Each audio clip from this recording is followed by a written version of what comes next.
Hey everybody, this is Nate with the Prestigious Collector or Prestigious Collector '07 on eBay. Wanted to do a real quick video. I had a request to just kind of, brush people up a little bit on how to clean cards and prep them for PSA, BGS, etc. Anyway, I've been doing this a long time, so I have kind of my method, as it goes, just like anything, really you can do whatever you want to do. Everybody has their own way. I've been doing this for over 25 years. Since PSA opened their doors, I've been putting in stuff. What I try to do is I get my stuff collected together. So you've got, these are basically all cloths that I got probably with a pair of sunglasses and or glasses. So they're really nice for cleaning cards. They won't scratch the surface. As you can see, I've got a piece of plastic there that's a big case. What I do is I try to make sure to clean that off. Dust is not your friend because it'll mark something. I am wearing rubber gloves. So what I do is I do the dust free. Doesn't really matter, dust free, powder free. You can pick your color. You don't have to go blue. But anyway, I get these, so it's really weird if you sit for hours cleaning cards, wearing these gloves. But anyway, you'll get used to it. My suggestion is to use them because fingerprints are not your friend. So we're going to go over a couple things. I'm going to try to do a paper card. So this is actually, I've been getting into soccer lately, which is interesting. I know very little, but I work with Europeans, so why not? This is a very, very sharp looking rookie card. All of them are really well centered. One of the things you'll see is it's a black background, and then you can see some chipping here. So I wanted to leave that one in there. I will not probably send this off for grading, as you can see, because of the large chip. But these other ones were pretty clean. I already kind of went over them. We're going to do those, and this is, like I said, just a paper stock. It doesn't have a gloss or a refractor. But we are going to go ahead and do a more modern card. And this modern card is a refractor. So, we'll be able to look at that and see whether or not they have any imperfections, etc. So we're going to do two different types. Obviously, if you're going to do something older, for example, like, I don't know, this stuff's sitting around. Like here's some old Fleer. This one's off center, so I wouldn't send it. But if you're going to do something like this, a lot of times they have like some weird cutting up at the top, and it's kind of frayed. So these cards are a little more touchy, especially if they've got dark backgrounds. But when you do older cards, the same process goes. You just want to make sure that you really, really process them well. We'll start out with this one. So KYLIAN, as we pull it out, one of the things you definitely want to do, as you can see, I'm moving it around. And what I'm trying to do is I'm actually looking for surface imperfections. And as you can see, it's actually a very clean looking card. There's no dust or whatever. Sometimes bits of piece of paper fall in between in the pack, and then the pack gets sandwiched. And so it actually will make an indentation on the surface. Obviously, we don't want that. And we're going to do the same thing for the back. And it looks pretty good too. So that's fantastic. I may have cheated. I actually looked at this earlier, but, movie magic. So anyway, what we're going to look at first is, before you even bother to look for surface imperfections and before you bother to even check deemed corners, if this thing is crazy off center like my Reggie Miller over here. So Reggie is really far off center. If you see that left-hand border is way off and the right's a lot smaller, probably not going to send that in. It's a big deal to have something centered. But as you can see, look at this guy. I mean, he looks really good. In fact, I did take out a micrometer and I check him that way, but you don't have to do that. A lot of times you can eyeball check it and kind of know. So let's go ahead and clean this. Once again, you saw that I had cleaned it off ahead of time. So we're going to take these microfiber cloths and always go from the inside to the outside, because you definitely don't want to catch a corner and ding a corner. If you're coming in, what will end up happening is this microfiber will catch that and it'll actually dovetail the corner. So as we're doing this, we're just going to go ahead and lightly make sure that we get rid of any fingerprints. I typically kind of go in a somewhat circular motion towards the outside. Like I said, I use two of them. The reason I have this on a piece of plastic right here is so that you can pick it up and you can actually get underneath the card to flip it over. So if you don't want to do that, that's fine. But if I put it down on the countertop, sometimes they're hard to pick up without making an indentation. So we're doing the same thing to the back here. Once again, getting rid of any dust and debris. I'm not pushing hard. Sometimes you have to clean them. If you do have to push hard to get like a spot off the card, then make sure that you don't have dust underneath, because you'll grind that dust into the surface and have an indentation. So now we've got this cleaned. So now let's look at our card.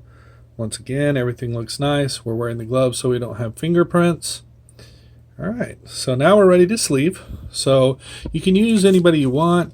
Right now I'm using Ultra Pro. I use BCW. You name it, you can do it. This is a regular sleeve. So this is a sleeve for regular cards. I kind of open it up like that, slide it in. I don't want to push it down real hard and try to, ding a corner. So I'm going to leave that there for a second. If you were doing any kind of fat or thick cards, they do make sleeves for that. So you might want to have both on hand. I will tell you this, when you're talking about doing thicker cards or anything with a patch, a lot of times they're a lot harder to grade, so you have to be a little more picky. So now this is a Card Saver 1. If you use other, BCW has their own. This is actually cardboard gold. This is kind of the typical one most people use, but it'll say grading on them, but Card Saver 1's kind of an industry standard. So I'm going to go ahead and slowly but surely work this card down into it. I don't push it all the way to the bottom, and the reason why is this is a very skinny case, and if you have some of your thicker cards and some cards, it'll actually kind of dove the corners, and it'll actually kind of, after a while, if they're in that case. So I try to keep them from the bottom. The other thing I try to do, this is silly, but it's funny, this is a Post-it bookmark.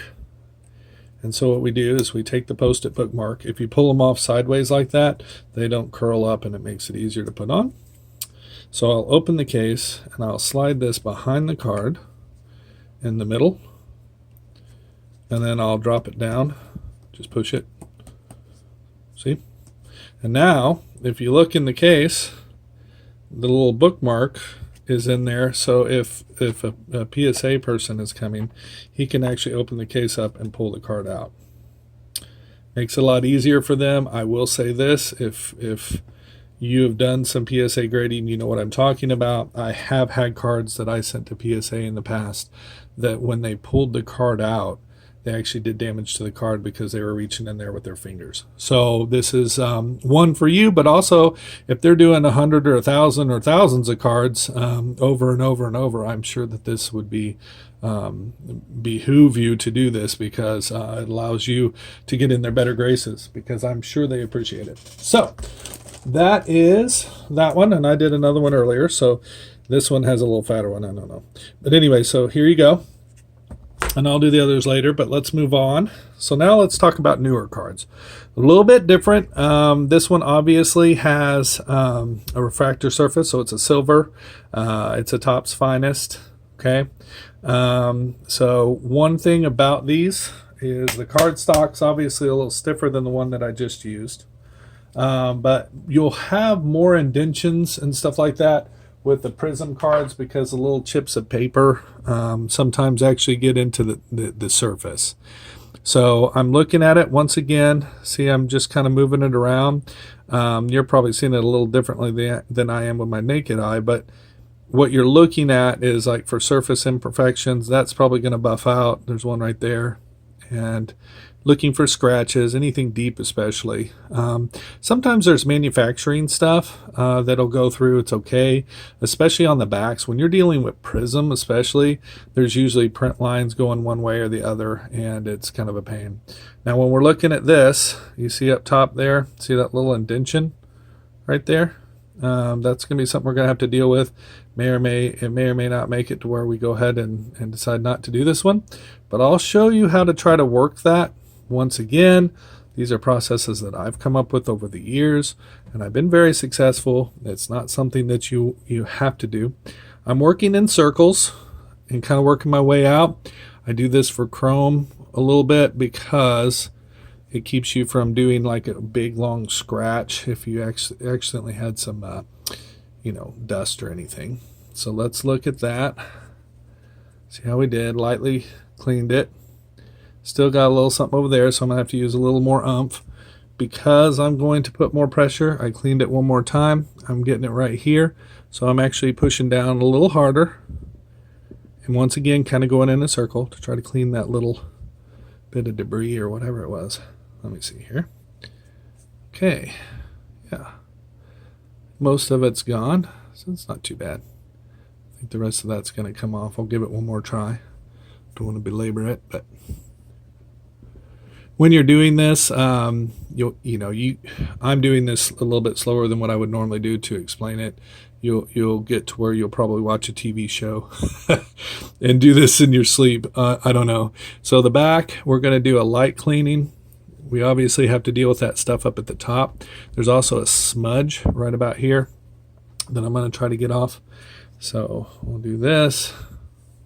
Make sure there's no dirt. I'm going to flip it around. That smudge is still there, so let's see if we can't get that smudge off. Yep. This one's a good one because it does have kind of an indentation up top. And so I'll show you how sometimes I can work cardboard out a little bit. So our smudge is gone. Because it has that indentation, I'm going to go ahead and try to kind of just clean it outwardly and make sure that I can get that edge as crisp as possible. Then what we're going to do is I'm going to show you kind of a technique I use. Practice on junk cards for a while. You can't get it always. We're looking at that divot on there. You see that little ding right about there? There's like a little nick. I use just old, old send ends. As you can see, that's the oldest one. I've been using that for years. This is the one I've been using lately. And see how I've roughed that edge up so it's a little bit softer. Use cardboard to help cardboard. And what I do is I go in here and I actually will try to pull that out a little bit. And all I'm doing is pulling towards the dot there, and I'm trying to pull the grain forward. And it doesn't always work, but it can.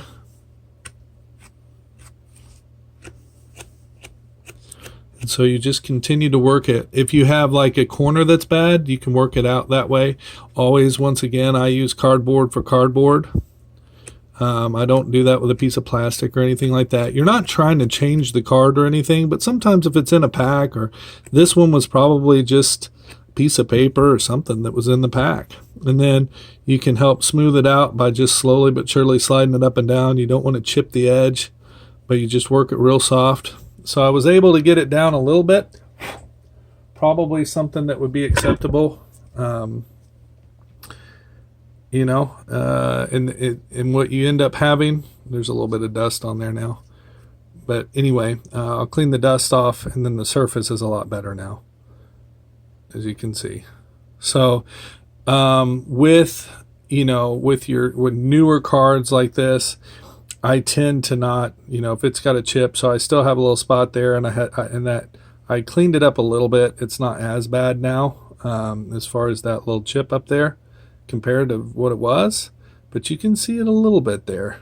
I probably won't send this one since I have so many, so I would go with the next one and start processing that way. Once again, as I did it, I would go ahead and sleeve it and do the same things that we did before. When we talk about doing something like thicker cards, these I've already processed. Like this is a Michael Porter. As you can see, they're a lot thicker. I put blue tape over the top, but I also leave a little bit of a, and this is once again just for those guys at PSA, so I leave a little dovetail so that they can actually get to the tape and pull the tape off. You want it to push it together a little bit so the card stays in place, but don't sandwich it all the way because you don't want to indent the card. A lot of times people will send these in a card saver. Honestly, I don't do it. I've never had good luck when I put it in the card saver, because what the card saver does with a thicker card, if you look at it, it actually rounds the corners off on front and back, especially if they're in there any kind of time at all. So I still use the thicker regular ones. and I do this. And the great thing is, if you notice, I put it inside a baggie.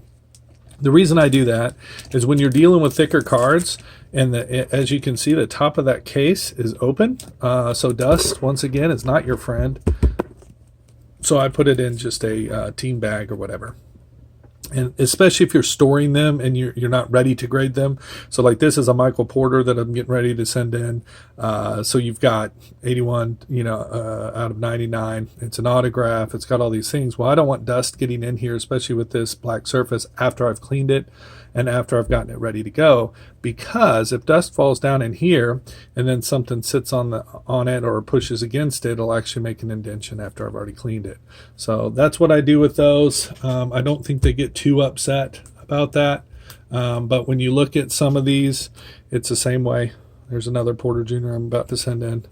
So anyway, as you go, you'll start to learn more and more. When you get into older stuff, this is one that I've already processed, but like this is from 83.